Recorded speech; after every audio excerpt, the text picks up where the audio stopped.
is Lasting Conversations, and I'm Heather Lockett. Get ready for Arionte Thelisme. He is an unapologetically fabulous man.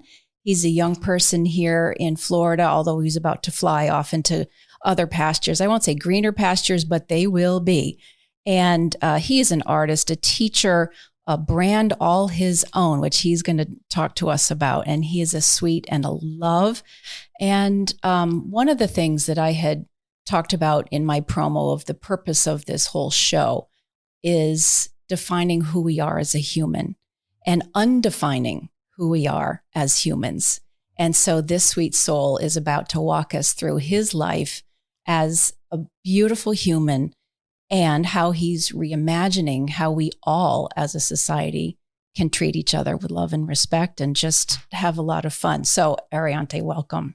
Oh my gosh, Heather, that was a perfect introduction. Thank you so much. And you're fabulous yourself. Thank you. I truly do appreciate this opportunity. Thank you. But yes, loved ones, my name is Arionte Thelisme, born and raised in West Palm Beach, Florida. And it's a pleasure to talk on Heather's podcast today. Well, thank you. And we have some visual arts that he's going to talk to us about and show us. And we do have cameras in the studio. And as usual, everything is completely unscripted. So we are just going with the flow. And we'll get to the photos in a few minutes because Arionte will be able to verbally give us a visual picture. So those of you only listening, not to worry. So where should we start, Arionte? Well, yes. Can I say something before we start? Yes, I would like to do a small activity. It's going to take like 1 minute. Okay. To release all those nerves. I knew I'm just going to hand over the mic. Thank you so much to release all those nerves that we have. Yes. And to just let go and let God. Yeah. So if you can close your eyes with me, okay, that'd be perfect. And then repeat after me.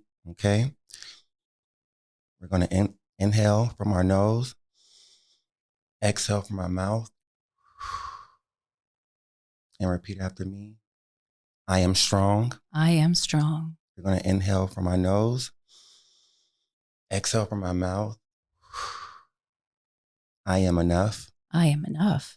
We're going to inhale from our nose again, exhale from our mouth. I got this. I've got this. Great job. Yay. Beautiful. Yes. Do you feel a little bit better now? A meditative moment. Yes. It's all it takes. It's just a few moments. Yes. To just be still. That's right. That's right. See? Rock on. Thank you Tell so us much. about you. Okay. So about me. Which I will now interject, which we know it's about us, you, me, and so much bigger than us. Yes. And that's why you're here as well. Yes. Right. Way much bigger than us. Right. Way much bigger. So like I said again, born and raised in West Palm Beach, Florida. I am a one of a kind. I've been through so much in life, so many hardships, so many traumatic experiences as a young child. And at first, it didn't make sense to me. You know, I was like, why is this happening to me at a very young age? And why me? Why me? And over time, it started to make sense. And those experiences that I've dealt with in life made me a stronger individual. So starting off, I went to Hope Centennial Elementary School, and that's where the seed planted. Had so many beautiful teachers that seen so much in me. And one of those teachers, art teacher, her name was Kim Pilla. And I just loved this class. I felt like I could just be myself and I can just really be expressive and not care what the students think about my art. And she said, I see something in you. And there's a art middle school called Bach Middle School of the Arts. And she was like, I need you to audition for this. I didn't know what theater was. She gave me a monologue. She said, you need to memorize this monologue because I believe that you're going to get in. And it just like started from there. I practiced a monologue and I rehearsed, I memorized it, and I actually ended up going to the school and auditioning. And the judges, they seen something in me and they said, oh my gosh, like, you're so confident. at your age, and you're so bright. I remember his name, Mr. Valentine and Mr. Pinkney. They were the judges.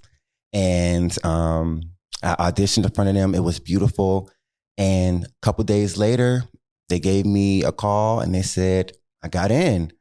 And after that, I just ended up learning what theater was. And I ended up flourishing at that school. And then later on, I ended up going to Palm Beach Lakes High School. Beautiful. And I ended up trying out for Dreyfus. Didn't get in, but later down in life, we know that things are sometimes not meant for us. That's right. And it was meant for my light to shine at Palm Beach Lakes High School. Beautiful. I'm going to tap in one quick second because when you were talking about that first elementary school teacher, and God bless every teacher that we have, the ones that are ornery, but the ones who see the thing. And she saw the thing.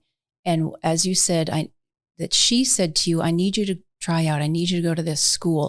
She didn't say, well, it'll be a good idea. How about that? No, I need you to be there. So to be your light there. Yes. Right? Yes. I need you. Oh, all the goosebumps. So I need you to be there. I need you to be there. I need you to be there. That's just beautiful. So now in high school is happening. Your light is shining. My light is shining. Oh my gosh. And it was very tough in the beginning, going to Palm Beach Lakes High School. It was not easy. Right. With me being myself, being loud and proud and just authentic. Some kids didn't take that well. Let's just say you didn't play football.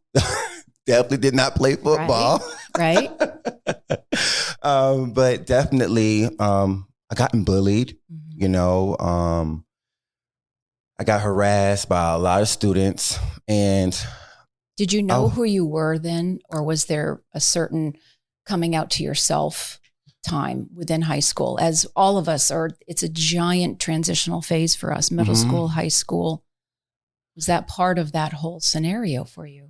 So I believe I knew who I was, like in the age of elementary school. Like I knew what I wanted. I knew what I loved. I knew what made me happy. And just being around certain people that didn't know my heart and that didn't know me, it was hard to be able to be expressive. Right.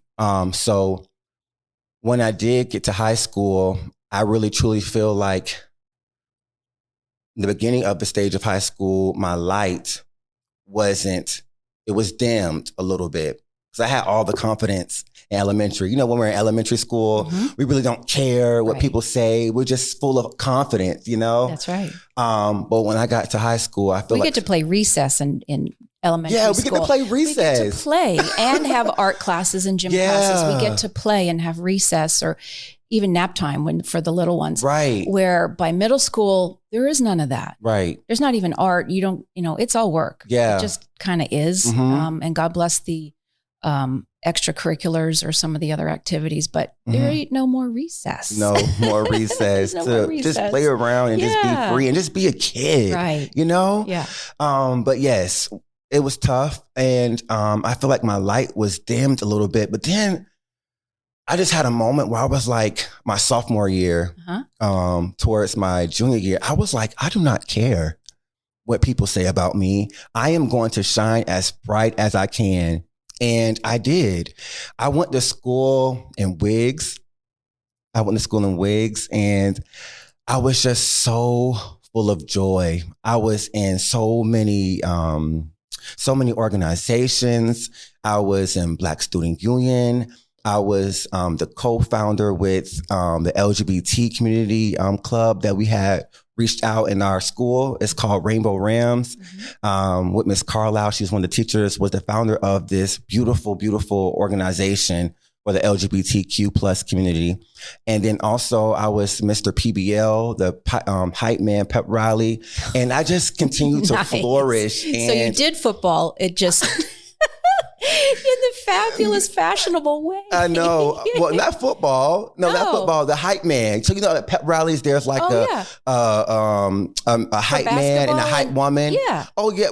I'm thinking for like of the sports or you're thinking of when you have student rallies and things. Yeah, student rallies. And like, you're like the hype man and you have like your side woman, the hype woman that's next. So like the school kind of looked up to me kind of in a way. Right. And it was so beautiful. I was the first male cheerleader at Palm Beach Lakes and I just flourished, and those kids that start to bully me in the beginning start to more so respect me as a person. And I was like, wow, that was such a beautiful transition, even though I feel like nobody deserved to be bullied at all. Right. Because we go through so much at home in our personal lives that it's tough, right? That's when mental health come in. That's where, it's sad to say, suicide come in because these kids, they hold in so much. And that's why I feel like I had to be my authentic self because I had such a bright light that I feel like I had to help others because I feel like I could relate to their pain. So mind you, when I'm in high school, I dealt with a hard life personally at home. Growing up, I didn't have my father in my life. He was there providing, right, through child support, but I never felt that nurturing, affectionate love that a father supposed to give their child. And I don't blame my dad at all because everything is a generational cycle. So whatever my dad didn't show me, maybe his father didn't show him. Was even worse. Right, or even worse. That's right. And with my mom, I love my mom so much. We have the most beautiful, beautiful relationship now. Yeah. It makes my heart so warm. But my mom, it was tough growing up with her because she was enticed to drugs and alcohol. And it was very tough for me to see as a young child.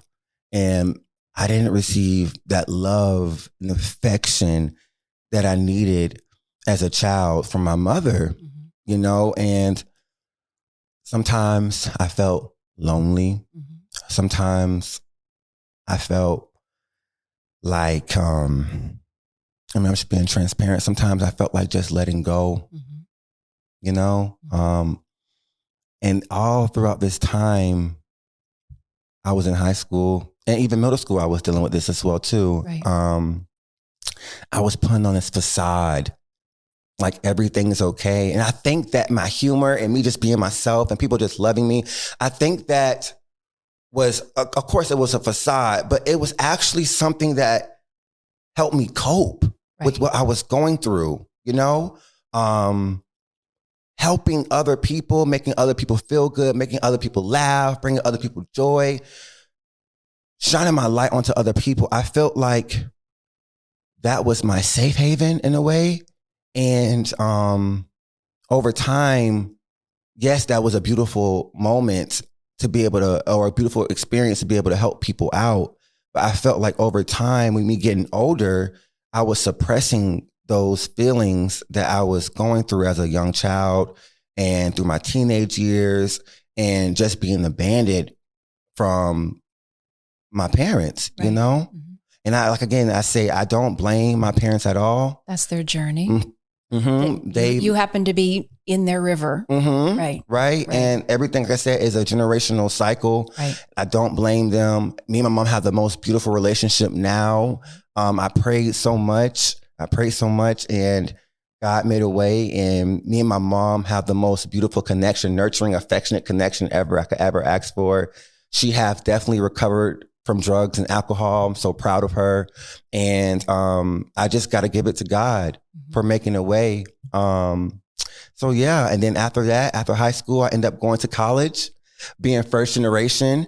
Also being first generation to graduate high school as well too. So you are a generation breaker. I know, right? You're an iconoclast. You're just here to break every kind of cycle. We'll get into the rest of this piece later, but there are no boxes for you, right? There's no society boxes, identity boxes. There are no boxes. So you are a new human.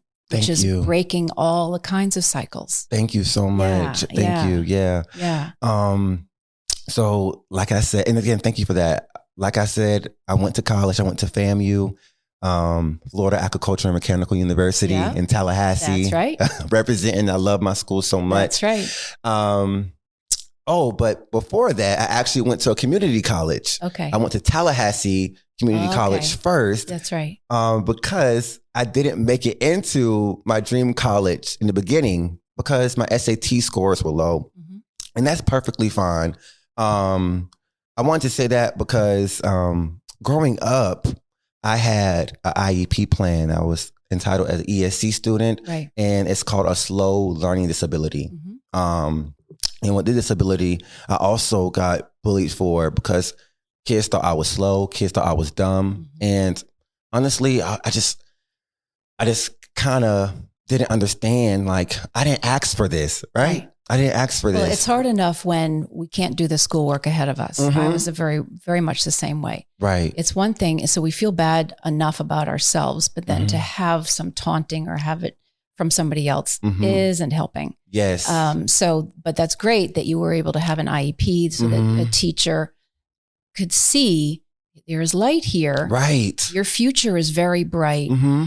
I'm going to say this thing called school is only a moment. Right. It's only a moment in a child's life, really. Mm-hmm. And so when they have a thread of hope and the thread of these SATs mean nothing, they literally mean nothing in the scope of our lives. But that is the stuff of depression and fear and anxiety. Right. These tests. Right. That's a whole different show about education. Yes, it is. Oh my gosh. So within all of this and this journey through school, you have a brand that's called A Reverse. Yes. Okay. Oh my gosh. So let's start flipping right into that. Yeah, let's go ahead and get into it. Let's get into it and your art, and because it all pulls together. Everything pulls together. Everything pulls together. Everything. Okay. Reverse. A Reverse. Right. That's my brand. Okay. So a little quick I love that we all just need a brand name. We just do, right? Maybe it's an alter ego, but no, it's part of us. Mm-hmm. It is part of us. Right. It represents who we are. A soundtrack. It's our story. We need a soundtrack to our life. And a brand name. We really do. Oh my gosh. That's funny you say that. But yes, a quick story behind A Reverse. Yeah. So it was my senior year of college, and we have like this big project, and it's called Senior Project. And for Senior Project, I'm so sorry, not for Senior Project. I was graduating. It's my senior year of graduation. And I wanted to create my own magazine for my pictures, my graduation photos. I wanted to do something out of the box. Like I'm an out of the box thinker. I'm creative. Right. I didn't want to just take my pictures at school. Right. You know, I wanted to, because I'm first generation, I want these pictures to give a statement. I want these pictures to represent who I am and where I come from, where my culture come from. I just want that to be about empowerment to my people, empowerment within myself. Okay. So I said, I want to create a magazine and I want to have all those qualities. Right. So I went to my theater director, Mr. Luther Wells. I love him so much. I asked him, I was like, I want to create a name for this magazine, but I don't want to call it the FAMU grad magazine. It's basic. Right. So, he was telling me, he was like, this name is going to carry you far and it got to represent you. Who are you? Right? Who are you? So I had to sit on that for a while. And I was like, wow. So if I create this magazine, right? And this is going to be my name and it got to represent me, I got to take this seriously and I got to think about it. And I can't force anything. I just got to let it naturally come to me. So I used to take road trips a lot to go see friends in Atlanta, from Tallahassee. And on those road trips, it'd just be so therapeutic. And sometimes I just like be still, just driving no music. I call it driving meditation. I'm a road trip There you girl. go. I'm a road trip girl. I Me love too. it. I just call it driving meditation. Oh my gosh. And it's just so Everything therapeutic. Happens. It sure it's just so therapeutic. Yep. And the people you meet along the way. And yep. You're definitely right. Yep. And when I was on those road trips, I had a couple before I actually got the name. I was on those road trips and my life started to flash by me during those still moments. And even through those times where you have music that tells your story sometimes. Have you ever like listened to like a song that like, oh my gosh, I can really connect with this person or this artist, or you can just feel the music and it's just speaking to the soul. Right. So sometimes on those road trips, my life will flash back. And one of the words that came to me was resilient, right? Resilient was one of those words. So for those that don't know what resilient means through any hardship or any difficulty or any obstacle you face in life, you're able to overcome. And that's me. And I used to say this word all the time. Even when I did my college essay, they asked me, how are you resilient? And I was like, I just love this word. When I actually like found out the definition of what resilient means, I actually love this word. So it kind of like stuck with me. Mm-hmm. And then another word came up on the road trip was diverse, right? Diverse. So diverse just means one of a kind, unique, just unique, creative, one of one. And I was like, this is me. My artwork represents that. My presence represents that. Diverse is who I am. And that was another word that followed me along my childhood journey that I had found out with friends and things of that such. And I was like, how can I combine these two words together? And I was like, okay, resilient, diverse, resilient, diverse, reverse, re for resilient, verse for diverse, right? Mm-hmm. I added the A in front of it, which represents my name, Arionte. So it means Arionte's resilient diversity amongst the arts. Boom. There you go. Boom. There you have it. That's it. Mm-hmm. That's it. And that's how I came up with my brand name. And ever since then, I was like, wow, when you think, may I ask you, when you think of the word reverse, what do you think about? Well, I think about a few things. But speaking with you here in this moment, I can't help but have the word verse come up, right? So you're reversing your life. Wow, Heather. So we think of reverse as going backwards as if it's a bad thing. And yet you are reversing a verse of a song. You're re-singing your soul. You're re-singing your life. You were spot on. Man, I love our moments together. On. Oh my gosh, you got to give me a high five. I love that. We're just going to curl up and start hugging all day too. I know. Oh my gosh. Well, you deserve some coins. Okay, that'll be fine. Oh my gosh. So thank you for that question. Of course. I literally hadn't thought of it like that. But when you were speaking and our voice is a verse, right? Vibrational tone.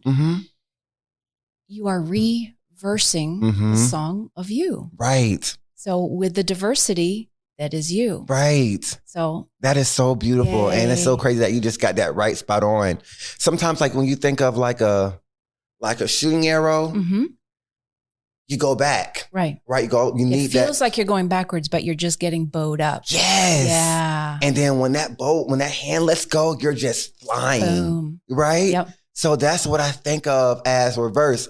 Our setbacks in life are able to push us further in life, but people that's actually the key to succeed. You know, sometimes people fall into that setback. They stay there. They don't know how to get out. They don't know how to get out. And it's dark. They don't know how to get out, Right. And I want to let those that's listening, if you in that dark place and you're in that setback, just let go, and let God. You're stronger than you think. You have so much instilled in you that you don't even know. You are so beautiful. You are enough. And there are major, major, major blessings in this life for you. You have an impact. You have a story. Don't be afraid to tell it. And don't suppress. Feel. Feel is the only way you're going to heal. Yeah. You're just full of all the things today. Yes. Feel is the only way you're going to heal. Mm-hmm. Absolutely. Yep. And even so, in that time, going back to high school, some might say, well, you were a showman, but you were your light. That was you. Mm-hmm. And there was another piece to you. Yes. And that's the same for all of us. Mm-hmm. Now, I can't even rabbit hole all of that, but just know that the light is there. Yes. And it can be at the same time where there's a shit show going on personally or in other areas. And that's what makes us human. And we are perfectly imperfect. Right. Perfectly imperfect. We are perfectly imperfect. And we'll just leave the perfection is in our day. Yes. But to your whole valid point, it is knowing that there is another day. Mm-hmm. There's another day. Today we woke up. It's a beautiful day. Just live in the present moment. That's right. Stop living in the past. Stop living in the future. Let the past go. We're not nowhere near the future yet. Just live in the present moment. Okay? Mm-hmm. That's all. Because I feel like that's where the anxiety come in. Right. The anxiety come in. Get off kilter. Right. Right. Living on either pole. Right. Right. The polarity of, huh? What? Okay. You have art on the table here. Yes. And you're going to show us some of your pieces. Yes. And describe and show us more of you. Okay. Perfect. So. Mr. A Reverse. Mr. A Reverse. Yes. So this is called Buy Yourself Roses. Now, looking at this, what do you see, Heather? On the top level, I see a distraught person. I see someone on his knees and in a despair moment. That's one layer. I also see it's a gift, and there's a certain ripple in the water with these roses. And so maybe there's an offering. Oh, there's an offering of self, almost like a baptism. Wow. But there's a bearing of soul. Wow. That's some of what I see. Oh my gosh. I just felt everything you just said. And that's why I like to let people view my art and let them tell me what it means to them or what do they see, because you let me see something that I even see in my own art, you know, and even with my students, I show them my artwork too, and they like just mind blow me. It's just crazy how the little students have so much to say and so much on their little minds, you know, but thank you so much for sharing that. But this is called Buy Yourself Roses. And this was during a difficult time of my life. I'm just getting out of a really hard relationship, and this was during college. And remember how I told you I didn't really receive that love and affection. Right. You didn't have it modeled to you of what a real loving relationship could be like. Right. Right. Right. So with that being, at that time, yet it's coming. I feel it. That's right. At that time, I was in a really, really, really toxic relationship. It had its beautiful moments, but I feel like me and this person, we both didn't know what healthy, non-toxic love was, because our experiences, our childhood, you know, you didn't know what you didn't know, right? They're his past relationships. And I can definitely say I have lost myself in that relationship. And it was very, very, very, very tough. I lost a little weight. I start to fall off of who Arionte was. And then I start to notice, you know, years later, after all that time, I was like, I gotta let this go. This is not elevating me. And sometimes we look for love in all the wrong places because we don't know. We don't know any better. We don't know any better, right? And coming from not really having love and affection, we just take anything that we may feel or think that is love, right? And what I meant by that, I realized, again, it's a turn of phrase. What we think of, we don't know any better as a mental construct, but quite literally, we don't know any better, that there's a better way or a better feel. We haven't known that kind of better yet. Right. So it's not something to say, to lay guilt trips on ourselves. Well, I should have known better. No, we didn't know better yet. Right. Oh my gosh. I love that. Yeah. I love that perspective. Yeah. Heather, beautiful. So you bought yourself some roses. I bought myself some roses. So getting out of that relationship. And again, this relationship taught me so much about myself. Like I said, it had its beauties, and it also had its dark, That's right. toxic times. Right. But you know, I noticed that I can do bad by myself. Right. And I noticed that there was more to me. I had to find my light back, and I had to be able to put myself in the moment where I was still after leaving that relationship, and I had to set boundaries. I couldn't let nobody get in my circle, right? Because it was more so about healing Arionte and showing Arionte all that love that he didn't get as a kid, and finding it himself, right? So I dedicate this piece to self-love. Self-love is the best love. You're not going to be able to love anyone else properly if you don't love yourself, right? That's right. So I'm in this water, and it's spot on, right? Now, this water can represent two things. It represents two things. It represents the tears of pain.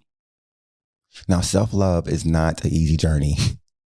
It's really hard. That's right. It's really hard. You have to put yourself in the uncomfortable position. To do it right, it's very uncomfortable. Yes, right. Very uncomfortable. Right. And that comes from the tears of pain. The tears of pain of feeling lonely. The tears of pain of actually putting that discipline in when you want to call up that person, you know, that past person that was in your life. You know, when you want to get on these dating apps that, you know, when you're just feeling lonely and just desperate. You just want to fill in the gap. You know, so right. That's where that tears of pain come from, but also come from tears of joy. Come from tears of just this water, this lake that I'm in comes from the tears of joy as well too, because I came so far, right?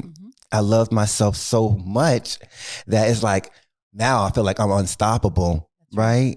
And instead of me buying people roses, buying my partner roses all the time, buy yourself roses. You deserve it, right? That's right. We all deserve it. And the white symbolizes new beginnings. That's why I'm wearing this white suit in this piece, because I'm refreshed. I'm renewed. I feel like a new person. I'm finding that light back again. But yes, you are right. And I'm going to add that to my piece where you said the ripples and like you was describing the piece itself. So beautiful the way you described that. But yes, this is called Buy Yourself Roses. And we have to learn to buy ourselves roses, because sometimes in life, we're always trying to be able to, what's the word? We're trying to be able to give, right? And sometimes when we give so much, we forget about giving to ourselves, right? So we have to learn to give back to ourselves.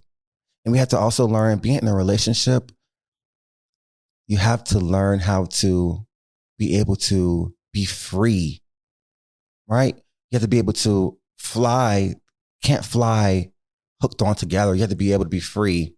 That's the only way a relationship is about growing, correct?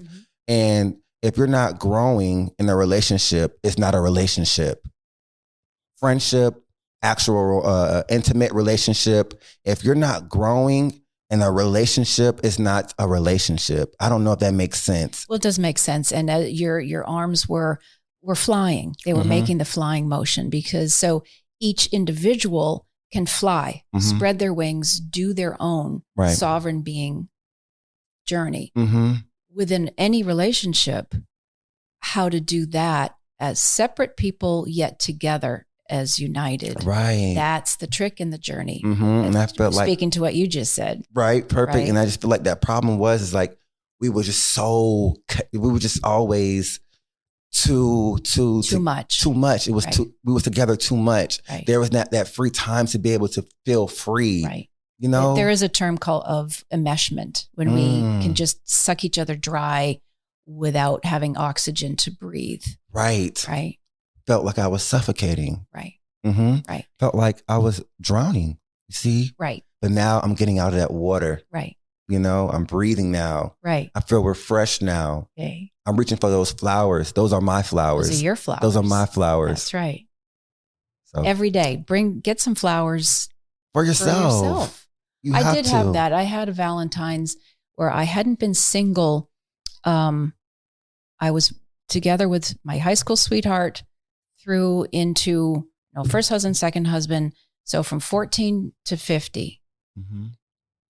That's a long time, but that was all of my life. And you think about Valentine's and, who's going to give me what and what does love mean and all that other stuff. But when I bought my own Valentine's and chocolates, and I had a ball actually to say, oh, that's okay. I can buy my own. I can have these chocolates and these flowers. Right. Is that beautiful to share and have somebody gift you what you're meant to receive and to receive flowers and chocolates and gifts from other people. Right. Because I also needed to be mindful not to wall off. Right. Right. And just be that independent. But there is that beautiful blend to say, these flowers are beautiful. It's a beautiful day. I am my own date tonight. Right. Right. Oh I am my own date tonight and I'm having a blast. I love that. I'd rather do that than be with, sorry about this, some yahoo.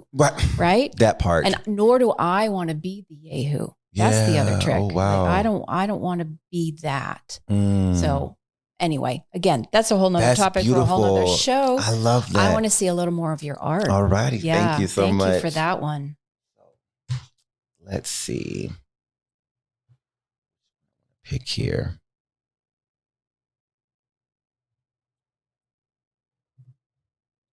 All right, we're going to go for this one. Okay. And this is called The Sparkle You've Abandoned. The sparkle you have abandoned. Yes. Wow. And what do you see in this picture, Heather? All right. Well, this is a photo of a beautiful person, a male figure in a fabulously pink rose-colored sequin gown. Thank you. Who's on a threshold. And I mean, actually, I just love it because it's layered with so much, and it's things that I love, which is it feels beachy. There's an old building. It's distressed yet cheerful at the same time. And you're not distressed in this one. This is, the word is fabulous and shimmery and solid and out and divine masculine, divine feminine. Wow. I mean, I could go on. You tell me now from your perspective. I just love your perspective. Okay, cool. Thank you so much. My perspective is like a little disco ball. It can go a little here and here and here and here. And I love that. Yeah. I love that. Well, because that's what art does. It is very multi-layered. It is multi-layered. There are many perspectives. Yes. Pick any piece of art.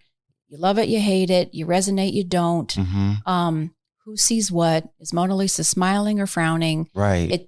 It's perspective. And so like music or photography or printed artwork, it's multifaceted and multi-layered. Yes. Yeah. So that's what you have brought here. So you have a beautiful poem that goes with this photo, this beautiful piece of art. Yes. I have a beautiful poem that goes with this piece called The Sparkle You Have Abandoned. You kept me out, threatened to tow me away, abandoned me. Was I not worthy of the love, the affection, the nurturing that a home was supposed to bring? Or was I shunned, abandoned for the way my sparkle sings?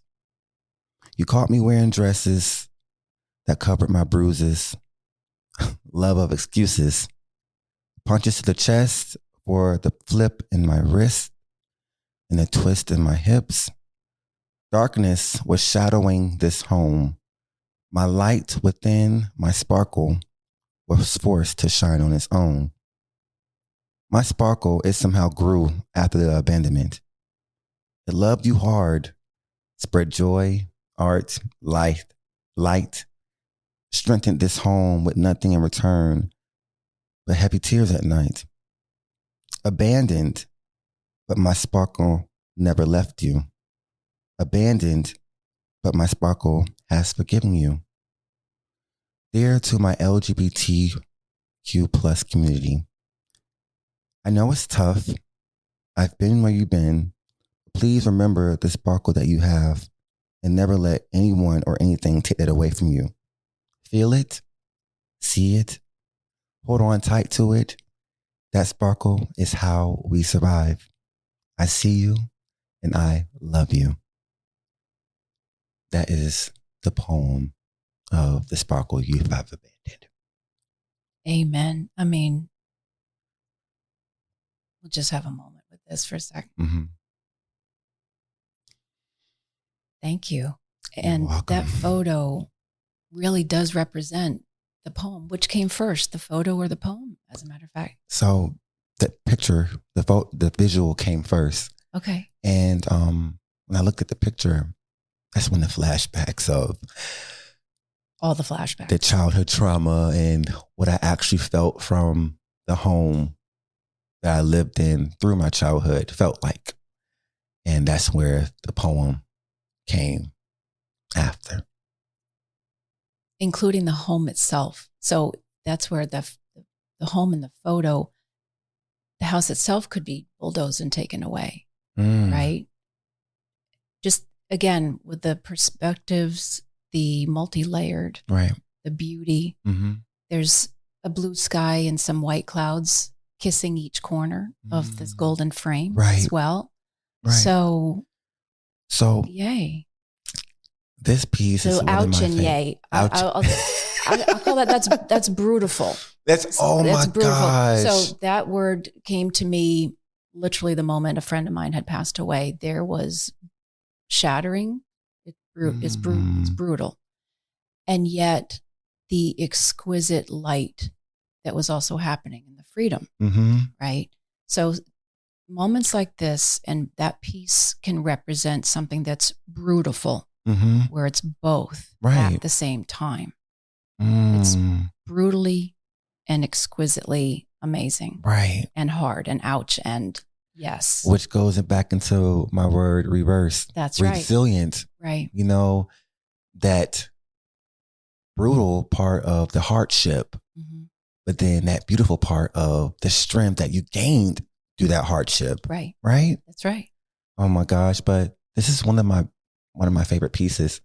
And this piece, every time something traumatic happened to me, every time even something good happened to me, I would feel this sparkle. I'm not even kidding you. I would actually feel like a shimmering sparkle through my body, physically. Okay. And during the bad times, it remind me, you can get through this. You are strong. You have such a light. Okay. It will remind me how strong I am. And then during the good times, when good things happen to me, it remind me it's like, you're on the right track. You're doing what you need to do. And I'm so proud of you. Right. So that sparkle that I had instilled within me, it was like my angel. It was my angel. It was my angel. And growing up in this home, and again, like I say, I don't blame my parents. You know, I love them so much. And like I say, the things that they've dealt with in their childhood may have been worse. And maybe that's why, again, it was just a cycle. But I felt like in my home that I was living in kind of felt kept out. You know, I feel like I couldn't be my authentic self. Because there is a sign on the door saying "keep out." Yes, there's a and sign. There you're there. Mm-hmm. And then there's a sign on the house that says "tow away, 24 hours on." So with that being said, I was in and out of my actual home. I stayed with uncle, I stayed with my auntie, I stayed with my grandmother. I was out in and out a lot of homes. And it was very tough, right? And it would even be through like holiday seasons where I'm at like my uncle's house and it's Christmas, right? And they have their family, they have their kids, and yeah, they gave me a couple of gifts, but to be on the sidelines, Right. to not actually have your parents there, and actually not have your brothers and sisters there, open up your gifts and things of that such, it was tough to see that. Very tough. And I remember getting that sparkle. The inner sparkle. That inner sparkle. Mm-hmm. That inner sparkle telling me the time is coming. Just hold on. This piece also represents my femininity Mm-hmm. and also my masculine Mm-hmm. side. And it was very hard to be able to showcase that feminine side because my dad would always try to force me to be a man, Right, be a man up. And I would have to talk a certain way going around my dad. I had to be more tough around my dad. It was very, very, very sad. I couldn't be myself,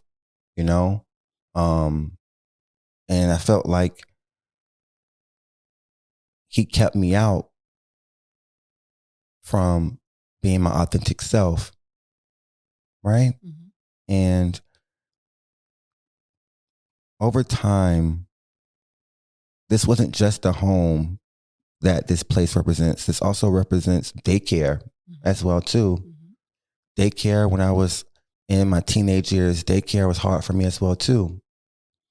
Counselors would call me names. I remember, like it was yesterday. I remember I was at daycare. We was on the playground, and the counselors were sitting on the table, and there was a lot of kids next to the counselors. And I used to always be to myself. I used to like always play with myself and like be on the swings, just in my own little mind, mm-hmm. my own little world. I remember one time I was walking away from the table, going to the swings, and they said, "Hey," the counselor said, "Hey." I turned around, and like the whole kids and the counselors, they said, "Arionte." And you were just a little... I was just a little boy. Mm-hmm. And I remember... And they did not mean it nicely. No. And for a counselor mm-hmm. to say that, mm-hmm. when you're supposed to be a leader, mm-hmm. that was not easy. Right. So I dealt with that. I remember I ran into a tunnel. I just started crying. That place made me feel like I was kept out. Right. Mm-hmm. But I remember over time, I had that sparkle in that tunnel, and that sparkle told me it's okay. Better is coming. So even you were in daycare. You were that young. I was that young. And this inner light, this sparkle, mm-hmm. the presence, that's the presence of the divine. Right. Came to essentially whisper in your ear and your whole being. I could start crying too, to say, it's okay. Yep. It's okay. It was very tough. And even in that moment when you were still a baby, really, mm-hmm. Did you comprehend I'll be okay, or you just had this physical feeling that came over you? It was more so a physical feeling. Mm-hmm. The feeling was very, very, very quick. It was sudden. Mm-hmm.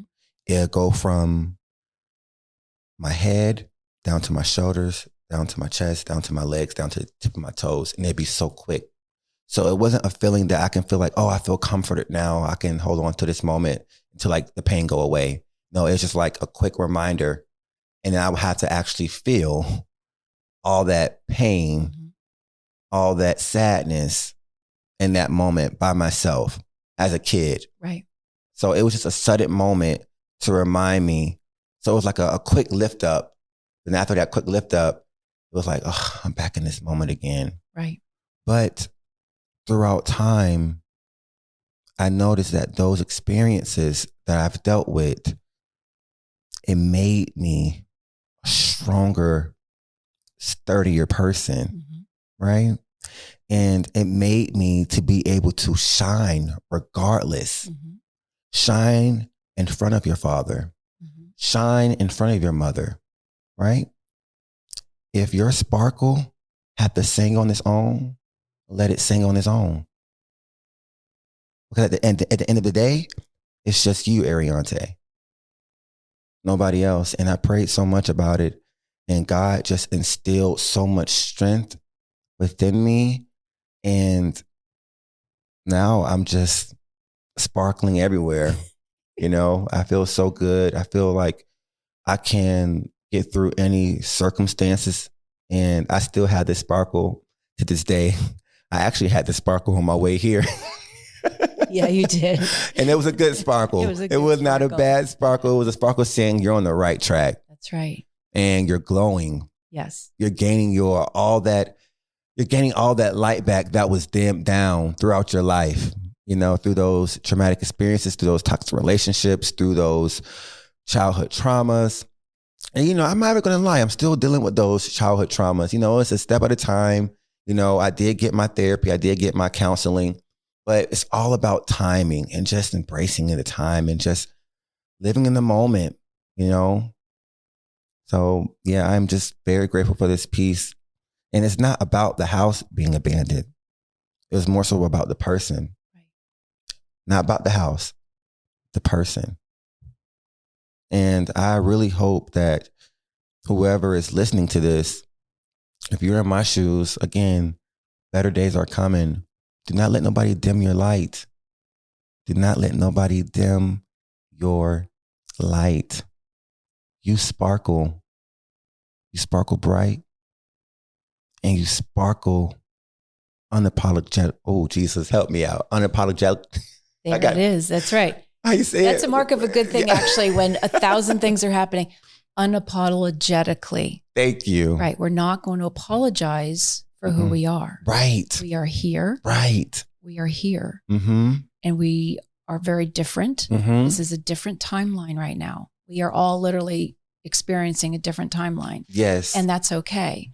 I'll go ahead. So for folks in my generation, we just had David Crosby passed away from Crosby, Stills, Nash and Young, and they represented that spark of that timeline, right? So now that generation, the hippie generation, was doing their best, but they were also the cycle busters, big time, right? And now they're 80 plus, give or take, years old, and are now leaving this planet with the new generation who are not this. These generational things are happening, and it's a very big deal. So his legacy and his music, his verses live on. Wow. And I'm hearing, you know, please come to Chicago. If you haven't listened to Deja Vu, and the very name of Deja Vu, we are in this moment again. It's an evolutionary time. Right. And so what you're saying about sparkle, they were using a different verbiage perhaps back then, but really not. Right. You know, everybody listen to your hippie music because it said a few thousand things. And so here we are with the beautiful souls such as Arionte as the representative of this new humanity that we are in and the opportunity to treat each other well. Yes. That was one of their songs. That's very important. Treat each other well. Very important. It's very important. Very important. It's happening. That's the beautiful thing. Yes. It's just happening. Right. It is. We need more love. Right. We need more love. And the love is here. We just are remembering. Right. Right. And it's very important for the parents that's listening that have a child that you may feel that is different. They're not in your box. Right. They're not in your box. Let them be them. Don't force them to be something that they're not. Right. And I feel like sometimes parents think that we asked for this life. We didn't ask for this. I didn't ask to get bullied. I didn't ask to get harassed. If that's the case, I would have been, I would have been dating women. If that was my choice, right? But we didn't ask for this life. And I feel like people think that we chose this lifestyle, or no, I feel like I was born this way, deep down inside, born this way. And we have to learn to just embrace our children, love our children for who they are. Because later down the line, if you continue to force your child to be something that they're not, they're going to have resentment. And it's going to be so hard. It's going to be so hard to actually find that love that you wanted from your child again. Because now it's hard to find that love and affection. My dad he's trying to help me, find that love and affection again. But it's hard because that blockage from my childhood, you don't want that for your child. You don't want that for the relationship of you and your child. So just take a breather and love your child for who they are. We are all born different. We are all born different. And we just need to show more love into this world that we live in. That's why anywhere I go, my job, I'm a server at Bonefish and Grill. I'm a substitute teacher. I always try to, my goal is to make somebody smile, make somebody feel good, make somebody feel like they're worth living, because this life that we live in is very tough, and you never know what somebody is going through at home. I touched so many kids' lives this week at my school. It's crazy. It's so crazy. And those kids were suppressing just how I was when I was a kid. They was afraid to be able to tell their story, but they told their story this week, and they let a lot of stuff out. Nice. And they feel so much confident. They feel like they can get through anything in this moment. They feel resilient, right? And it's just a beautiful experience to be able to feel like I left an impact. And I feel like we all have the power to leave an impact in somebody's life. We absolutely do. Yeah, we all have. And quite literally, if it's just smiling at somebody. Right, the simplest things. The simplest thing. The simplest thing. It truly is the simplest things. Thank yous and pleases and a hi, how you doing? Yeah, definitely. Hi, how you doing? It is. And it's so crazy because I remember during COVID season, I was at Home Depot when I was working there, and, we had to click people in. We had like a capacity timer. And I was remember people coming in, and I just told, it's like, oh my gosh, she just looks so beautiful today. And she just started pouring out crying. The simplest thing. She was like, I didn't feel beautiful in a long, long time. The fact that you told me that just made me feel beautiful again. You saw her. I saw her. I saw her. I see you. Right. I see you. I see you. And I love you. And I love you too. Thank you so much. I love you too. I love you too. So we have really just another minute or so. Your future is bright. Thank Moving you. on to something else. Very, very quickly, what do you foresee in your horizon? What do I see in my horizon? And how can we help you? I don't even know if we're supportive.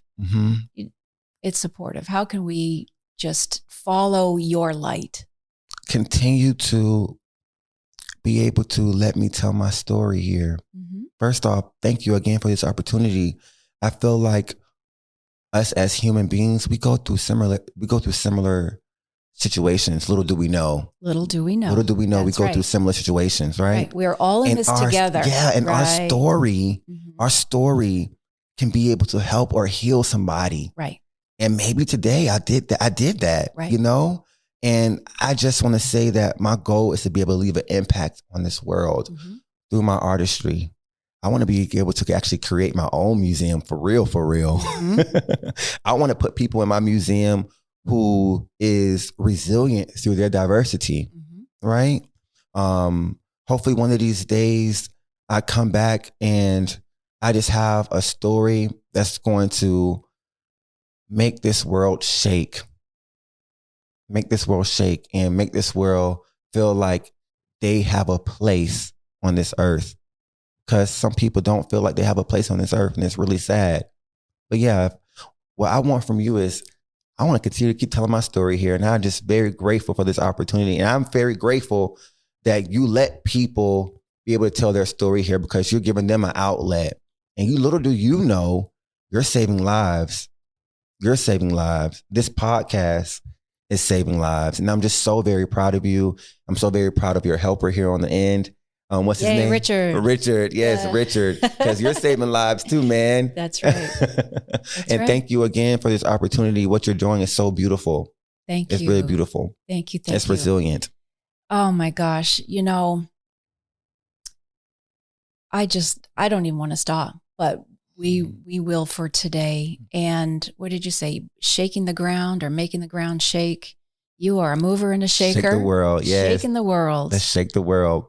Arionte Thelisme, thank you. Thank you so much, Heather. We've been to church today in the best way. I love that. I love that. Right. And again, for those out there, I see you and I love you. And I love you.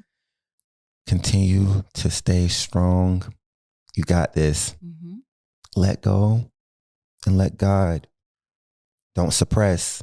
Feel what you need to feel to be able to heal and forgive. That's all I have today. And that's all there is. Thank you so much. May it be so. Thank you for listening, everybody. Please be sure to like, follow, review, and share this podcast. And if you'd like to be part of the conversation, please send emails to podcasts@lastingconversations.com and follow us on Facebook. This is Lasting Conversations. We get to the heart of everything. Thank you.